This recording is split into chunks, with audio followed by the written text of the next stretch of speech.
The gavel slammed so hard the sound cracked through the barn like a shot, and the rancher jerked as the man on stage lifted a crying baby by one arm.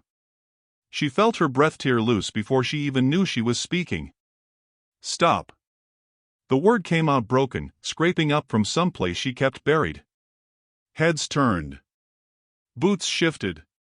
The auctioneer glanced at her like she'd ruined his supper. The baby screamed again, a sound too small for a room full of men pretending they heard nothing.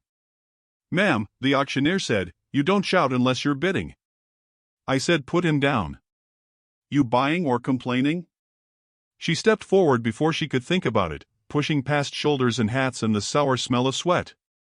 "I'm buying. Both of them." A wave moved through the crowd, half laughter, half disbelief. A woman whispered, "She gone soft." A man muttered, "She ain't got kids." "What she want with somebody else's?" The auctioneer smacked dust off his coat and leaned forward. "You understand the rules.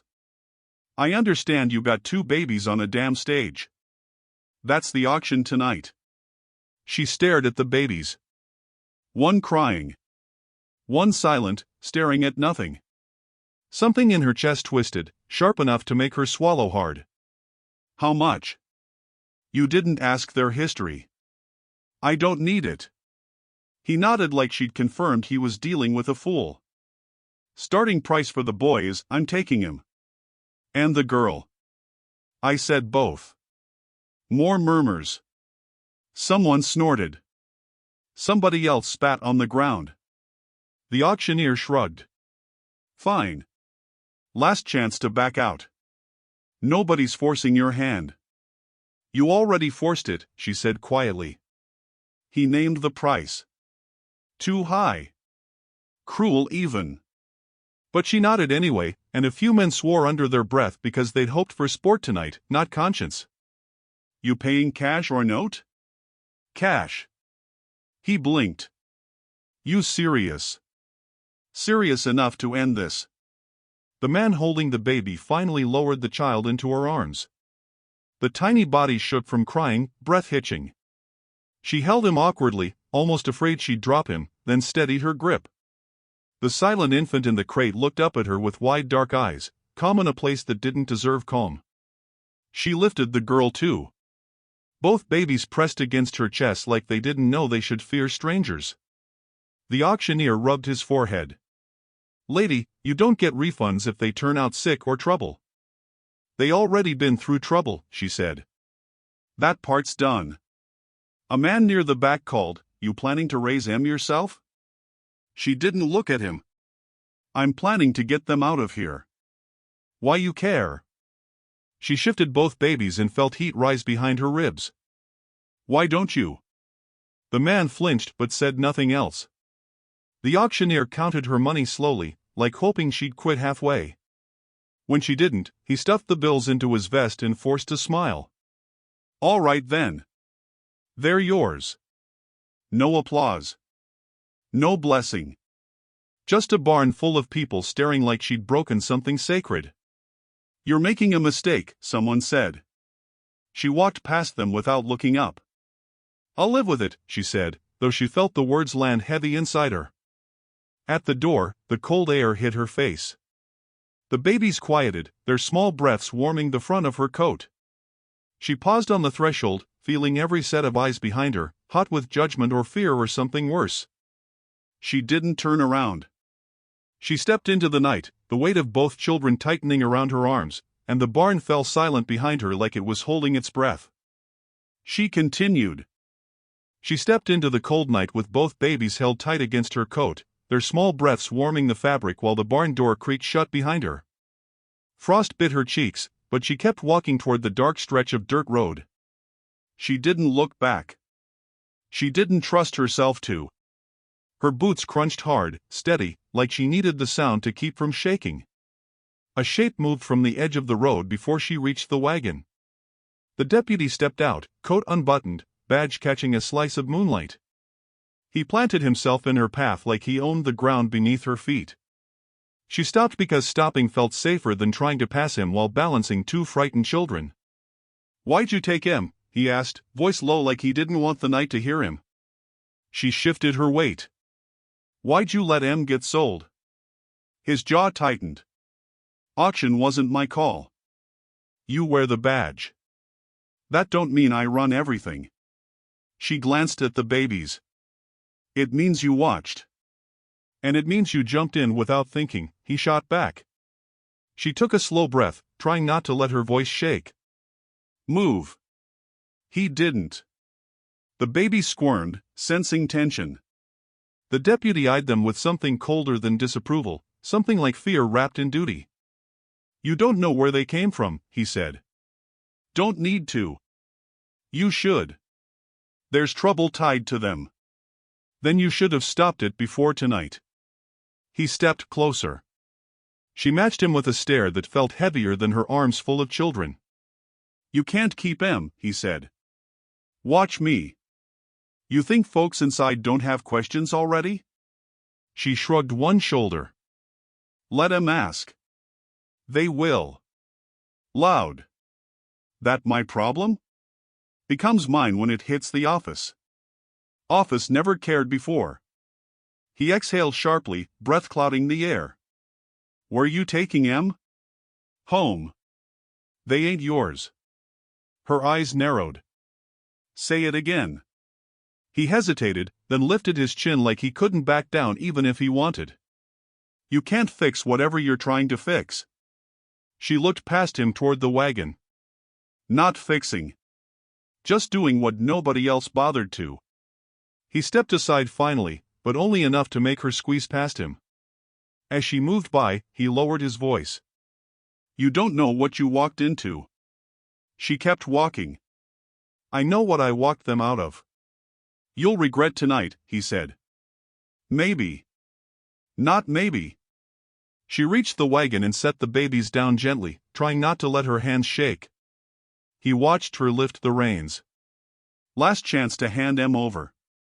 Not happening. Then I'll have to make a report. Write what you want.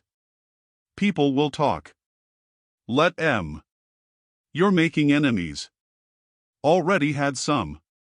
He paused like reconsidering something, then stepped back into the shadows. We got a problem, he whispered, but not to her. She flicked the reins, urging the horses forward, but her mind stayed tangled in the deputy's voice. The babies shifted beside her, one fussing, the other staring up at her like waiting for something she didn't know how to give. The night felt colder now, sharper, as if the road itself listened. She tried to steady her breathing. You're safe, she whispered, unsure if she believed it. The horses moved slow, their hooves dull against the frozen ground. She kept looking over her shoulder even though she knew he was still watching from the dark. She felt the weight of that stare settle between her shoulder blades. It pushed her forward without pause tonight. Rain snapped in her hands as the wagon hit a frozen rut, jolting her forward hard enough that one baby whimpered and the other startled awake. She tightened her grip, steadying the horses with a low sound in her throat. Easy, she muttered. Easy now. Her voice shook even though she tried to keep it level. The night pressed against her, cold enough to scrape her lungs each time she breathed. She glanced at the babies. You two picked a hell of a night, she whispered. Or maybe I did. The small boy fussed again, kicking his blanket. She pulled him closer. Hush now. I'm not dropping you. I'm not letting anyone touch you. She wasn't sure if she was promising them or herself. The road stretched ahead in a narrow line, swallowed by darkness on both sides. Every few seconds she imagined seeing movement in the trees. A flicker. A shadow bending the wrong way. A shape leaning out of the dark. Her shoulders tightened. Just nerves, she murmured. Just cold. But she didn't sound convinced. The horses kept their slow, steady rhythm, though their ears twitched back at her like they sensed her fear. The wagon creaked under every shift of weight. The babies breathed softly. The only other sound was her heartbeat, too loud, too offbeat. You two don't know where you come from, she whispered. But you're not going back there. She blinked hard, the cold burning her eyes. Her thoughts kept circling the deputy's words. Trouble tied to them. trouble tied to her. She tried pushing the idea away, but it kept snapping back like the reins in her grip. The wind shifted and carried a faint whisper that made her grip tighten. It sounded like something breathing her name, stretched thin across the road. She stared ahead and forced herself to breathe slow. "Not real," she whispered. "Not real, not real." But the sound came again. Softer. "Don't bring him here." Her throat closed. "Who's there?" she hissed, turning her head side to side. The baby stirred at her tone, and she forced herself calm. "No one," she breathed. "Nothing but trees and wind." But the feeling of being watched thickened, crawling under her collar. She hunched her shoulders, trying to block the cold or the fear, whichever bit harder. She whispered again, "Just nerves," though she didn't believe it. The boy started crying again, a small broken sound that shot straight through her chest. She lifted him against her shoulder and held tight. "I know," she whispered. "I hear it too." Her fingers trembled. "You're safe. I promise that. I promise I'll keep you." The road dipped suddenly, and she caught herself with one hand on the wagon frame. The cold air thickened. The trees thinned. Her ranch land was close. She felt it before she saw it, like stepping into a memory she didn't ask for. A faint orange glow flickered through the distance. Her porch lantern, left burning. She let out a shaky breath she didn't know she'd been holding. "Almost home," she whispered. The babies quieted as if they recognized something in her tone. She tapped the reins lightly. The road straightened. The shadows thinned. And her ranch lights finally came into full view, still and waiting in the dark. She exhaled slowly, feeling her hands loosen on the reins as the sight steadied her nerves, though a tremor stayed in her chest, warning her fear wasn't finished yet tonight. She pushed open the ranch door with her shoulder, balancing both babies against her chest as the hinges groaned loud enough to stir dust off the frame. Warm air met her face, carrying the faint smell of old wood and last night's coffee. The room felt too big as she stepped inside, like it had been waiting years for someone to fill it. She kicked the door shut behind her, breath shaking out in a slow, uneven line.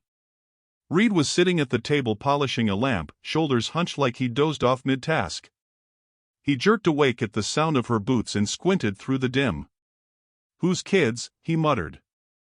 "Mine tonight," she said, shifting the babies to keep them from slipping.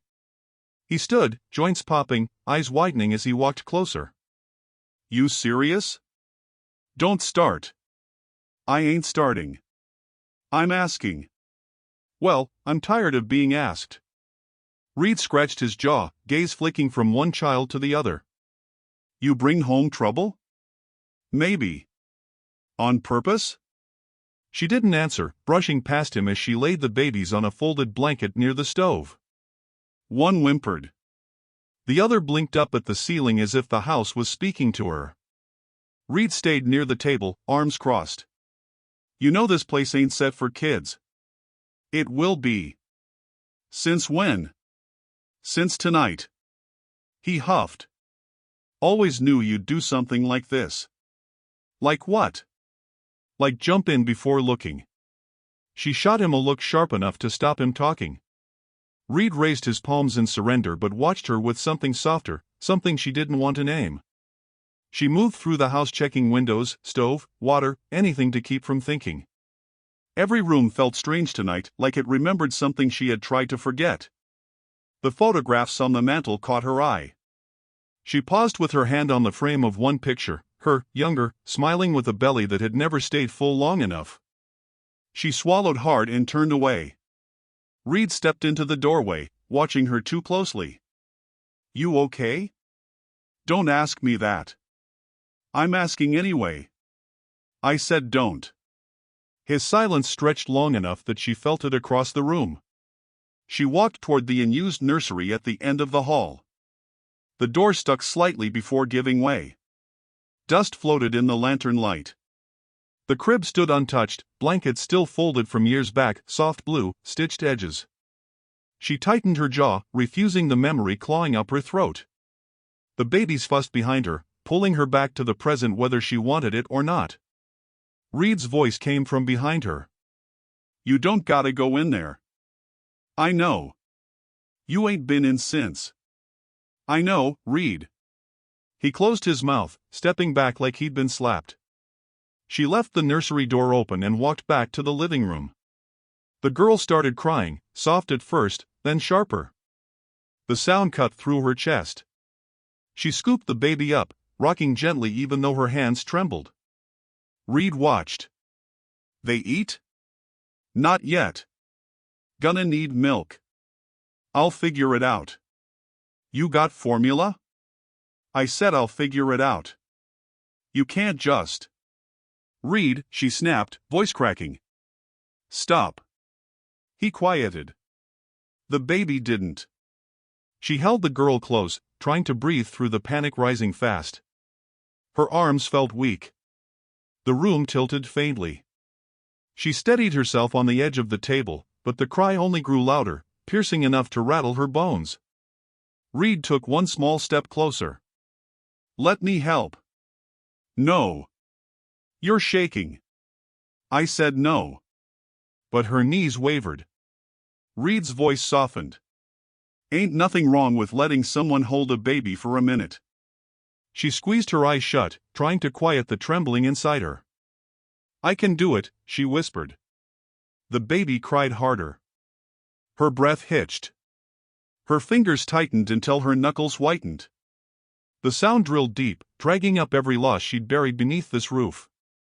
Reed whispered, You don't gotta be alone in it. She didn't move. Couldn't move. The baby's wail cut through the house, sharp and endless, and she stood frozen in the middle of her own home, shaking like the past had wrapped both hands around her spine. The storm rolled inland just after midnight, a slow-moving bruise spreading across the sky. Margaret watched it from the parlor window, her shawl tied around her shoulders, the house humming with a restless quiet. She couldn't sleep. Not after the sheriff's warning. Not after the boy's trembling story. Not after the land whispering to her in ways she could no longer pretend not to hear. She lit a lantern and crossed the hall, each step soft, deliberate. The floorboards creaked like someone turning in their sleep. The house had always done that, shifted, sighed, murmured, but tonight it felt closer to speech than ever. As if something beneath the wood wanted to be known. She knelt beside the bookshelf. Reached under the lowest plank. Felt the familiar ridge of rough leather. The old lockbox scraped softly as she dragged it free. Her husband's box. The one she had promised never to open. The one he said would bury the family quicker than any bullet. Her fingers hovered above the clasp. The lantern flame trembled. She unlatched it. Inside lay a folded bundle of receipts, each stamped with the county seal. But these weren't harvest ledgers or equipment notes. They were deeds, partial, irregular, stamped in two different handwriting styles. Each referenced a tract of the neighboring rancher's land. Small slices. Shaved borders. Acre-by-acre theft disguised as legal filings. Margaret's breath thinned. He had been carving this valley long before he died. A second layer rested beneath the papers, a wrapped oilcloth, stiff at the corners. She opened it carefully. A journal. Her husband's writing filled the pages, written in a hurried scrawl she barely recognized. The lines ran unevenly, like he'd written them while trembling. New survey markers placed. No one will question it. They fear the law more than the truth. They claim the fence line isn't ours. But the land listens to the one strong enough to take it. Voices at night on the ridge. The boy saw something. Must put fear into him before he puts talk into town. The lantern hissed. Margaret steadied it. The next page was worse, inked darker, words carved with so much pressure they tore the paper. Someone out here knows what I did. Saw prints by the ravine. Human. Barefoot. I hear them whisper the land back into place after I move it. She shut the journal. Hard. A low crack of thunder rolled down the valley, shaking dust from the rafters. She hadn't loved him in the end, not truly, but she had believed he died an honorable man. She had believed the violence that followed their family had come from outside, not from him. Now the valley didn't feel haunted by strangers. It felt haunted by her own name. A soft knock rattled the back door. Margaret froze. The knock came again, sharper, urgent. She slipped the journal beneath her shawl and walked through the kitchen. Storm wind pressed against the walls, humming like a living throat. She unbolted the door. The boy stood soaking wet on the porch, boots caked in mud, eyes wild with fear. "Miss Margaret," he gasped. "You need to see something." Lightning flashed behind him, revealing a silhouette at the edge of the yard, small, distant, unmoving. A person. Barefoot. Watching. The boy clutched her sleeve. "It's been following me since the creek. It don't talk. It don't run. It just walks where I walk." Margaret felt the journal heavy beneath her shawl, warm as breath. Her husband had seen this figure too. "Get inside," she whispered. But the boy shook his head violently. "No. You gotta come. It's standin' right by the old survey post. The one your husband hammered down." Margaret's throat closed. That post marked the beginning of the stolen border. The beginning of everything. She grabbed her coat, lit a second lantern, and stepped into the storm with the boy at her side, as the silent figure along the fence slowly turned toward them. The storm swallowed the valley whole, wind tearing across the fields like a beast trying to shake off its chain. Margaret held the lantern high as she followed the boy down the slick path, their boots sinking into the trembling mud. The house behind them glowed faintly through the sheets of rain, a lonely ember in a blackened world. "Slow," she murmured, gripping his shoulder when he stumbled. The boy nodded, breath fogging the cold air, but his eyes never left the distant fence line. The figure was still there, standing as rigid as a boundary post, its outline warped by the rain. No hat. No boots. No coat. Just a tall shape with arms hanging motionless at its sides, as if it had grown from the earth rather than walked upon it. "How close did it get to you?" she asked. The boy swallowed. "Close enough I heard the breath in its throat." Margaret's grip tightened on the lantern handle. They stopped 10 paces from the fence, the storm crackling overhead. The post her husband had planted was half buried now, washed in mud and leaning like a spine bent under weighted sin. The figure stood beside it, still facing them. The lantern flame stretched thin. "Who's out there?" she called. The figure didn't move. The boy pressed behind her, shaking. "It ain't human, Miss Margaret. Look at the feet." She lifted the lantern higher. He was right. The figure's feet were bare, skin pale, toes sunk into the mud like roots seeking depth. The rest of the body seemed oddly blurred, as though rain slid around it without touching. Margaret forced steady breath. "If you're hurt, speak. If you need help, say so." Still nothing. Then the figure took one step forward. The boy choked back a cry. Lightning cracked across the sky, illuminating the valley in a single, merciless flash, revealing the figure's face. It wasn't a stranger. It was a man she knew. A rancher from the North Ridge. The one who'd vanished 2 winters ago without a trace, leaving behind a widow who spent every morning scanning the horizon. But his eyes, those didn't belong to any living soul. They were washed clean of color, empty as the sky before dawn. Margaret stepped back, heart pounding. "He's dead," she whispered. The boy whimpered. "Then why's he here?" The figure raised one trembling arm and pointed directly at the survey post. Then at her. A low moan crawled through the wind, not from him, but from the earth beneath their feet, like the land itself straining to speak. Margaret staggered, grabbing the boy. "What does it want?" he cried. The answer lay heavy under her shawl. The journal. Her husband's confession inked in terror. She turned her gaze to the figure, her voice cracking. "I didn't know what he did." Another lightning flash. The figure blinked slowly, water dripping from his hollow cheeks. Margaret's breath trembled. "Are there more? Did others go missing?" The figure's head tilted, stiff and unnatural, like a hinge rusted from long neglect. Then, with agonizing slowness, he turned and pointed beyond the fence toward the ravine where the valley dipped into shadow. The boy tugged her coat. "Miss Margaret, someone else is down there." The storm thundered, shaking the ground beneath them. The figure stepped back from the fence line, sinking deeper into the mud until his feet disappeared, then his shins, then his knees slowly swallowed by the earth as though he had never belonged above it at all. Margaret's lantern flickered violently. "He's showing us," she whispered. The boy clung to her arm. "Showing us what?" Margaret stared toward the ravine, the place her husband had avoided in every journal entry he wrote. "The truth," she said. "And the dead don't rise unless the living have debts left unpaid." The storm eased only when they stepped past the fence, as if the wind itself refused to follow them into the ravine. Margaret tightened her shawl and kept the lantern high, its flame trembling like a frightened heartbeat. The boy clutched her sleeve with one hand and held the girl close with the other, the baby's soft cries muffled against his shirt. "Stay close," Margaret murmured. "I ain't lettin' go," he whispered. The ground sloped down sharply, mud slick beneath their boots. Every few steps, Margaret felt something under the soil shift, like breath exhaled from the earth. The trees leaned inward, narrowing the path, their branches dripping steady trails of rain into the dark. The boy tugged her sleeve. "Miss Margaret, you hear that?" She slowed. At first she thought it was wind. But the sound was too steady, too measured.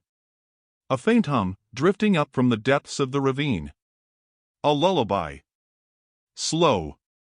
Uneven. Like someone trying to remember a tune they hadn't sung in years. Margaret swallowed. "Don't answer it." "Wasn't plannin' to." They took another step, and the lullaby sharpened, still soft, still distant, but carrying a shape now. Words without language. Meaning without sound. The kind of tune a mother would hum in the last quiet hour before dawn. The baby girl whimpered. Margaret stopped. "Hold her tight." "She's shaken," the boy whispered. "Like she knows the song." Margaret's breath hitched. She pushed forward. The path widened near the bottom where the ravine leveled out into a narrow hollow. Water pooled in dark puddles, reflecting the lantern's flame like scattered shards of gold. And in the center of the hollow stood a wooden structure, half collapsed, half swallowed by vines and rot. A crib. Not new. Not recent. Something long abandoned, its slats warped, its base sunk into the earth like it had been waiting for someone to return. The lullaby came from it. Margaret froze. Her throat tightened. "No," she whispered. "No, that don't make sense." The boy stepped behind her. "Who'd leave a crib out here?" "Someone hid something out here," she said. "Someone wanted it buried." The lullaby faltered, as if reacting to their presence. Then it shifted, higher, sharper, almost urgent. The baby stirred in the boy's arms, letting out a soft cry that matched the tune's rhythm. Margaret spun. "Don't let her hear that." "Cover her ears." "I'm tryin', she keeps twistin'." The lullaby grew louder. Margaret strode toward the crib, every step heavier than the last. The lantern's light rolled over the wood, revealing small carvings etched into the rails, circles, slashes, repeating marks like someone scratching the same fear over and over to keep it contained. The lullaby stopped. Silence pressed on her chest. Then something inside the crib shifted. Margaret raised the lantern higher. A bundle lay in the center. Small. Wrapped in cloth blackened by soil and age. She reached toward it before she realized what her hands were doing. "Miss Margaret, don't touch it," the boy gasped. She froze halfway. The lantern flickered. The cloth bundle moved again, a tiny twitch like something breathing underneath. Her voice came out thin. "This ain't a baby." The bundle twitched harder. A wet sound echoed through the hollow, like soil being sucked through narrow gaps. Then a hand, small, gray, skeletal, pushed weakly out of the cloth. The boy screamed. The baby wailed. The lantern shook wildly in Margaret's grip. "No," Margaret whispered, stepping back. No, no, no. But the tiny hand kept reaching, fingers clawing gently at the air as though searching for comfort, for warmth, for someone who should have been there long before Margaret ever arrived. The lullaby returned, softer, sadder. Margaret stumbled, nearly dropping the lantern. That's a dead child, she breathed. The small hand curled into a fist. Then the crib shifted, sinking deeper into the ravine floor. As if the earth was calling its child back. As if it was warning Margaret that the two babies she carried home tonight were not the first children stolen by the valley's silence. Just the first ones still breathing. Margaret didn't sleep when they got back. The storm had quit, but the house felt louder than the rain ever had. Every board creaked like it wanted to confess something. Every window pane shivered without wind. The boy set the babies on the table, wrapped tight in blankets, and watched her wipe mud from her hands with shaking fists. "You gonna tell me what that was down there?" he asked. "No," she said, too fast. "Not till I figure it." He didn't push. He just pulled the girl closer, rocking her slow. The boy had the kind of patience grown from being left behind too many times. He knew when a grown-up wasn't steady enough to talk. Margaret lit a lamp and moved toward the wall near the back door, the one the storm had rattled loose earlier. One board stuck out crooked, like something underneath had been pushing all night for air. The boy watched her carefully. "You think that crib got something to do with your house?" "I don't know what I think," she muttered. "But I know this wall ain't been right since before the storm." She gripped the edge of the loose plank and pulled. Nails squealed. Dust spilled. Behind the board, something pale flashed in the lamplight. A folded envelope. Old. Yellowed. Sealed with wax stamped in a symbol she recognized too quickly, a carved shape like the etchings on the crib's rails, a circle broken by a single downward slash. Her stomach dropped. "Lord," she whispered. The boy stood. "What's wrong?" "I seen this before," she said. "Years ago. On a letter my husband's people passed around during the funeral, the one they never let me read. Maybe someone hid it here for you." "Or from me," she muttered. She cracked the seal. Inside lay a single sheet, ink faded but legible. A chill climbed up her spine before she'd read the first line. The handwriting trembled like the writer's hand had been shaking the whole time. She read aloud, voice thin. "If she carries the child to term, they'll come for it. The line's too tangled now. Too much shared blood. Too many claims." The boy swallowed. "Who's they?"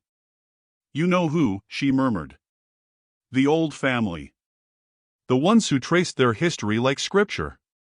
The ones who treated bloodlines like property. The ones whose riders watched the ravine at night. The ones whose crest had been carved into the crib's rails." She read more. "Hide her. Hide the child. They can't take another. The well ain't fed right since the last." A low ache pulled at her chest. Her eyes stung. She didn't finish the last sentence aloud. "They'll use her if you don't act now." She folded the letter slowly, her hands stiff. "This was about me," she whispered. "About my unborn child." "The one you lost?" the boy asked, voice soft. She looked away. "I didn't lose her. They took her. Or something took her." Silence swelled between them until the girl let out a gurgling laugh, breaking it. The boy bounced her gently and whispered, "It's okay, little one." Margaret stared at the babies as if seeing them through a different light. Their small faces. Their strange birthmarks just below the hairline. The mark that looked like the broken circle crest. Shared blood. Shared claim. She pressed the letter flat on the table. "These two ain't random. They ain't abandoned. They're connected to all this. To my loss. To the old family. Maybe to the ravine's dead." The boy nodded once. "So what do we do?" Margaret slid the board back into place, sealing the empty wall. "We don't run," she said quietly. "We don't hide. Not anymore." "Then what?" We get ahead of whatever they're plannin'. And we start by goin' where this letter points. Where's that? She looked out the window, toward the black shape behind the barn. The well, she whispered. The babies stirred as if they knew. And outside, somewhere past the dark fences, something hummed the same lullaby they'd heard in the ravine, soft, patient, waiting. Margaret stepped outside before the lamp finished settling on the table. The night felt tighter now, like the land itself held its breath. The boy followed with both babies bundled against his chest, their small shapes pressed close as if warmth alone kept them from drifting into something colder.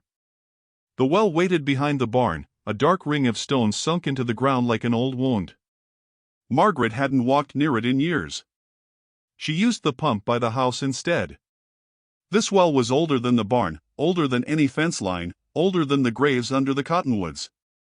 Folks said it fed the whole valley once. Folks also said it stopped feeding right around the time her child was taken. The boy whispered, "You sure about this?" "No," she answered. "But the letter pointed here." They reached the edge. The well stones felt damp, though no rain had touched them. Margaret ran her fingers across the rim. A low hum vibrated under her hand, steady as heartbeat, hollow as morning. The boy shivered. "It's makin' that sound again." "It ain't the same," she murmured. "This one feels older." The babies stirred, one whimpering softly. Margaret glanced back. "Hand me a lantern."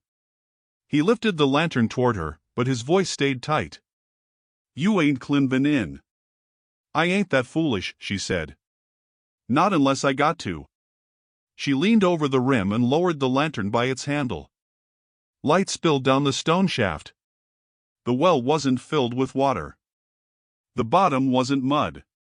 It was stacked with debris, scraps of fabric, something metal, something circular, something wrapped.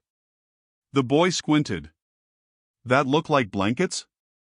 "It does," she whispered. "Lord help me. What do we do?" "We retrieve what we can." She tied a rope to the lantern handle, braced her feet, and lowered herself onto the first foothold carved into the stone. The humming pulsed through her boots. She descended just far enough to reach the top of the debris pile. The boy called down, "Careful." "I'm always careful," she muttered, though her fingers trembled. She reached for the object wrapped in fabric. The cloth clung to the stone, damp and stuck. When she finally pried it loose, the fabric tore, revealing the metal piece hidden inside. A crest plate. Just like the one on the letter. Just like the carving on the crib. The broken circle with the slash. Her throat tightened. "It belonged to them," she whispered. "They threw it down here." The hum deepened. She felt it in her ribs. The boy shouted, "Miss Margaret, something movin'." She looked toward the barn. Shadows shifted between the posts. Figures. Not close yet, but watching. Waiting. "We got company," he said. "Hold steady," she called. "I'm comin' up." But when she tried to climb, her boot slipped. The hum surged. The stones buzzed beneath her hands. Something beneath the debris shifted like a slow inhale. The baby boy started crying. The baby girl followed. Their cries echoed down the shaft, and something deep in the well echoed back, not a cry, not a voice, but a layered sound like memory twisting awake. Margaret forced herself upward, scrambling, gripping the rope. The boy reached for her hand the moment she came within reach. "You okay?" he asked. "No," she panted. "But I got what we needed." The crest plate glinted in her grip, slick with old damp. She held it up, and the boy's eyes widened. "That's the same mark on their foreheads," he whispered. "Not just theirs," she said. "Mine too, or it would have been. This whole land been keepin' track of who belongs to who." The shadows near the barn shifted again, closer. Margaret pulled the babies into her arms, crest plate tucked against her chest. "We're done waitin' on answers," she said. "They want these children? They can come say it plain." "What about the well?" he asked. She glanced back at the dark shaft. The hum faded the moment she stepped away. It's held enough secrets, she muttered. Now it's our turn. They walked toward the house, the night closing behind them like a pair of hands letting go. The hoofbeats reached them before the barn lights came into view. Slow at first, then rolling into a steady rhythm that made the babies tense against Margaret's chest. She tightened her grip and kept moving toward the porch, the boy pressed close behind her, his eyes darting toward the dark beyond the fence. They followed us, he whispered. They've been following longer than tonight, she said. The riders emerged from the black like shapes cut out of the night itself, 3 at first, then 2 more splitting from the shadows near the cottonwoods. Their lanterns swung low, casting warped yellow halos on mud and grass. Margaret kept her posture straight. She refused to back away from her own doorway. One rider dismounted. Tall. Slow-moving. Coat dripping from the storm. Face hidden under a brim pulled low. He didn't speak at first. He just studied the babies in her arms as if counting them against something only he knew. Finally he said, "You got something that ain't yours." Margaret answered without flinching. "Funny. I could say the same about you." The boy stepped beside her. "We ain't scared," he muttered. "Should be," another rider murmured from the saddle. Margaret shot him a look sharp enough to cut. "You don't talk unless I ask you to." He stiffened but didn't reply. The tall rider stepped closer. "Those children belong to the line." "No," she said. "They belong to whoever holds them warm." "That ain't how blood works." "That's exactly how it works," Margaret said. "You just forgot." The babies whimpered. She rocked them gently. The rider studied her with a long, unreadable stare. "You know the mark they carry. You seen it." "I seen enough marks tonight," she said. "On them?" "On that well." "On what your folks left behind." His jaw tightened. "You shouldn't be gone near the well." "And you shouldn't be thrown your family's sins down it," she shot back. The riders shifted uneasily. The boy held the lantern higher, revealing a smear of mud on Margaret's sleeve from the well stones. It seemed to unsettle the men more than her words. Another rider spoke, older voice cracking. "The line needs them back." "Then the line should have kept them safe," Margaret said. Silence stretched, tense as pulled wire. The tall rider finally exhaled. "We reclaim our blood." Margaret lifted her chin. "You abandoned your blood. You hid it. Buried it. Sold it. Don't stand here talking about claiming what you ain't cherished." His hand moved to the holster at his hip. The boy whispered, "Miss Margaret." "Stay still," she murmured. The tall rider's voice dropped low. "You hand them children over right now. We all walk away." She shook her head. "No. You don't get to decide their life after you try to end mine." One rider nudged his horse forward, but the tall one raised a hand, stopping him. He stepped even closer, boots sinking into the wet dirt beneath the porch steps. "You ain't fit to raise them," he said. "And you ain't fit to speak their names."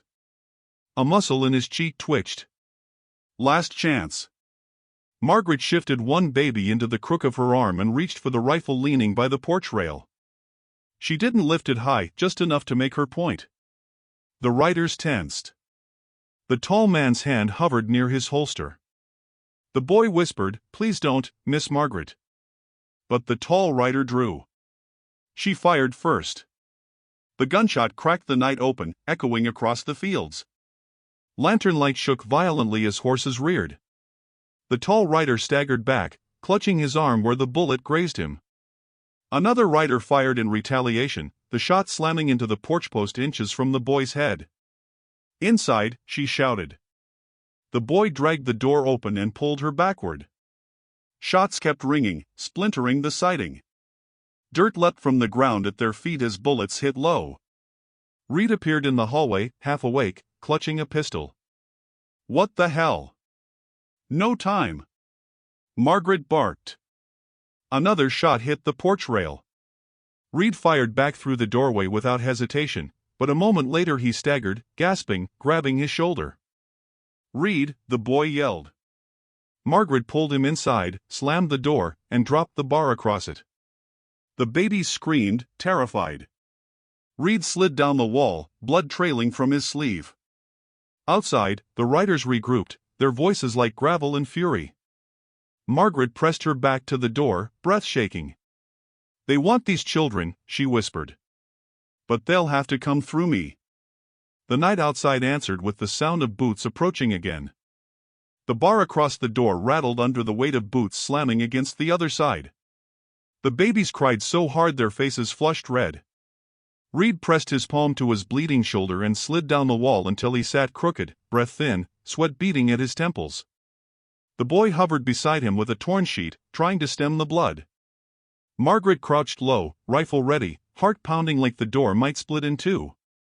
"They ain't gettin' in," she muttered. "You don't know that," Reed rasped. "I know enough," she shot back. Outside, a rider shouted, "Come out. You can't hold that house forever." Margaret whispered, "Watch me." The pounding stopped. Silence poured in, heavy and listening. She stayed still, rifle aimed at the door, waiting for a breach that didn't come. Instead, a horse snorted. Hoofsteps drifted away.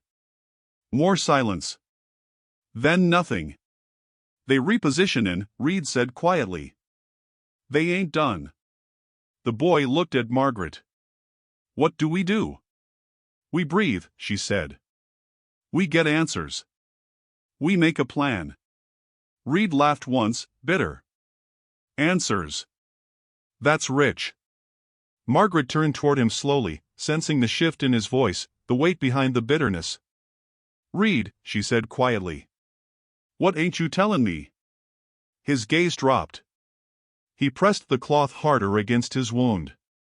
The boy froze, sensing something about to break open. Margaret's voice hardened. "Reed. Look at me." He finally lifted his eyes, and the guilt in them hit her like a blow. "I should have told you years ago," he whispered. "Told me what?" He swallowed. "They came for your child. The old family. Same night you went into labor. Same night you fainted in that bedroom. You thought you lost the baby in that storm, but that weren't the truth." Margaret's breath left her. "Don't you lie to me." "I ain't," Reed rasped. "I was there. Your husband begged me to keep quiet. He said they'd spare you if it looked like nature took the child. He said you'd die if you fought Em." Her voice cracked.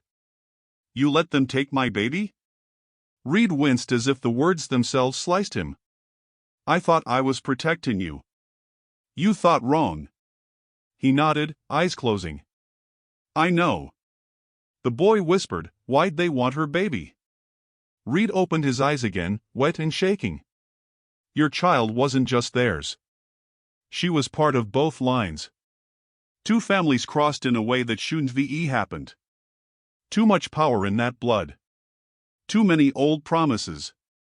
They needed her to keep their claim clean, but they didn't want Margaret raising a child that tied the families together." Margaret felt the room tilt. "Where is she?" "Gone," Reed whispered. "Raised in secret. Hidden. Used. I ain't sure. I only saw her the once hours old, carried out the back door before the storm broke. Screamin' like she knew what was happenin'. Margaret's legs threatened to give, but she held the table for balance.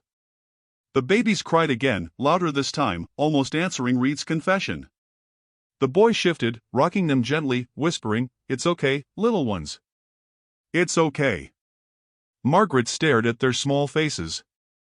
The matching birthmarks. The broken circle shadows on their skin.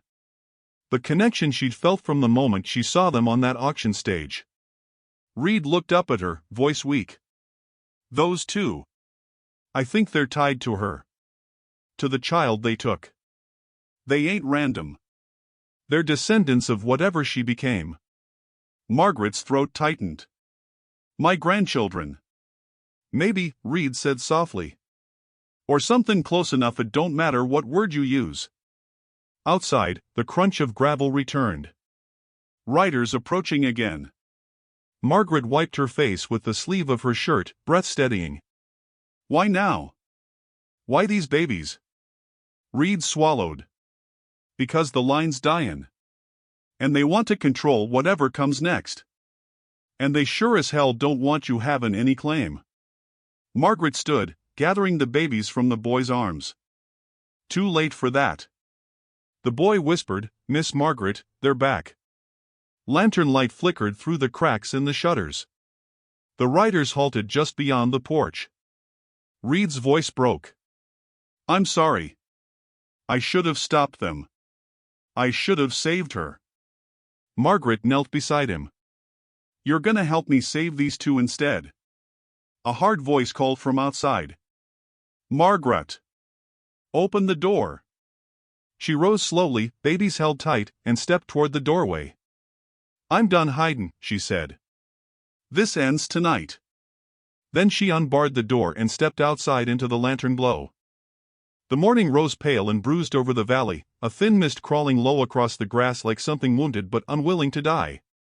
Lena stood at the edge of her land, boots planted in the dew, palms cold against the battered fence post. Behind her, the house exhaled gentle smoke, a soft gray thread against the washed-out sky. Nothing about the scene looked dangerous.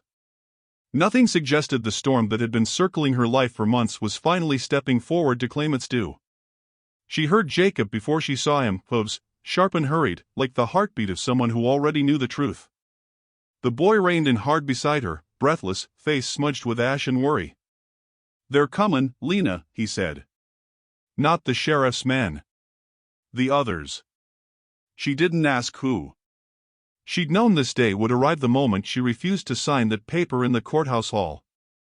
The land auction. The bidding. The threats whispered behind hats. All of it led here. Go inside, she told him. No. Jacob. Not leaving. She exhaled slowly, letting the quiet settle on her shoulders. Then stay behind me. They walked toward the barn, the safest place to meet whatever would descend the road. The sun peeled its first sharp edge over the hills, casting the world in a thin gold that made everything look temporary. Even her breath. Even her choices. A rumble rose in the distance. Wagons, engines, hooves. Too many.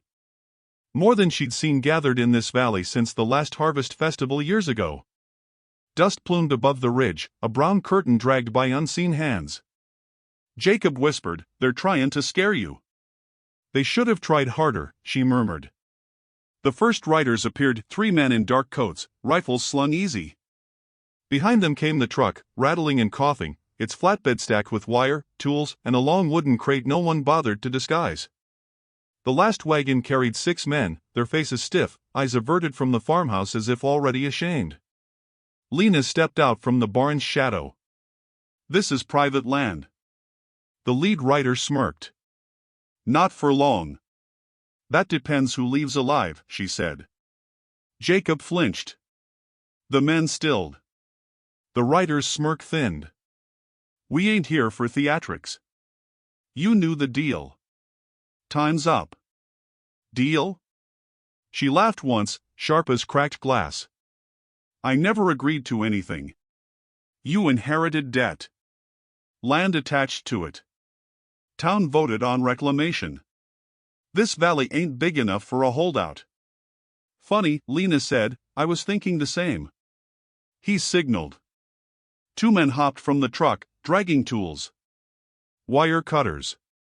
Stakes. They moved toward the fence line. Jacob stepped forward, voice shaking but loud. You can't, this is her home. One of the men shoved him aside. Town don't care. Lena froze. Her entire body pulled tight, coiled like barbed wire. Memories flashed, the bidding hall, Franklin's signature offered like a mercy, the judge's dismissive nod, every whispered warning she'd ignored. All of it converged here, in this single breath. She said, touch that fence again and I'll put you in the ground. The rider sighed. Ma'am, let's not. She drew first. It wasn't a warning shot. It wasn't meant to scare. The bullet slammed into the dirt at the man's boot, close enough to split leather. The truck crew stumbled back, hands flying upward. Voices rose, shouts, curses, fear. Jacob whispered, "Lena." But something inside her had already broken open, something fierce and old, something that had been waiting since the night she buried Franklin under the cottonwoods. "You take one board," she said, "1 inch of this land, and you'll bleed for it." The writer's face hardened. "So that's how it is. That's how it's always been."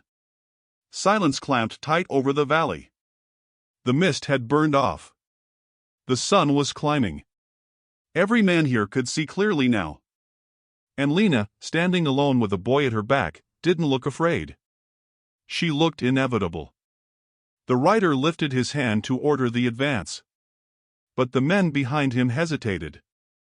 Every one of them stared at the woman in the dust, the widow who wouldn't bend, the one who'd defied the town, the sheriff, the judge, the legacy of every man who thought land and fear were currency. The writer lowered his hand slowly. "We're not dying for this," one of the workers muttered. "Not for a fence." In minutes, the wagons turned. The truck sputtered away. The riders retreated last, eyes sharp, promises unspoken. When the dust settled, Lena finally breathed. Jacob looked up at her. "It's over?" "No," she said softly. "They'll be back." "But not today?" "No," she allowed. "Not today." The fence stood untouched behind her. But she knew this was only the first break.